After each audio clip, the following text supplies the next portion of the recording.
If you think you're not an introvert or an extrovert, you're probably an Otrovert.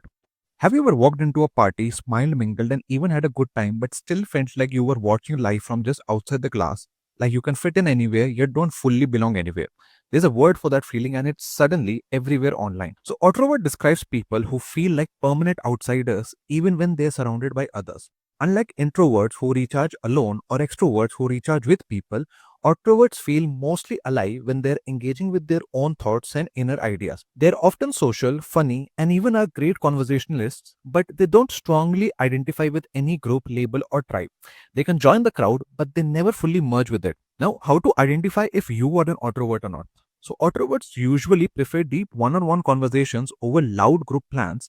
They have few intense, meaningful relationships instead of a huge circle, and they observe more than they can participate and constantly thinking, analyzing, and imagining. Introverts are emotionally self sufficient and need very little external validation and are comfortable going against trend or popular opinions.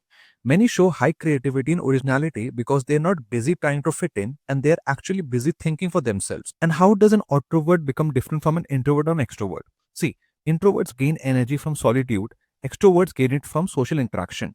Introverts gain energy from their inner world, their ideas and reflections, and private mental space, whether they're alone or in a crowd. So, introverts are not ambiverts fluctuating between two modes, and they actually are consistently feeling a slight detachment from group identity, even when they're socially skilled and engaged.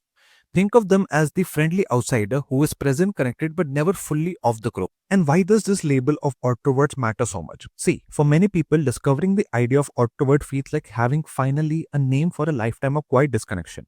Instead of seeing themselves as too aloof, too different, or bad at belonging, they can recognize a unique strength, which is independence, resilience, and the gift of not belonging. So, if you've always felt like you were in the room but not of the room, energized by your own thoughts, loyal to a select few, and resistant to actually herd mentality, you might not be broken or confused, but instead you might just be an introvert, and that outsider lens could be your biggest superpower.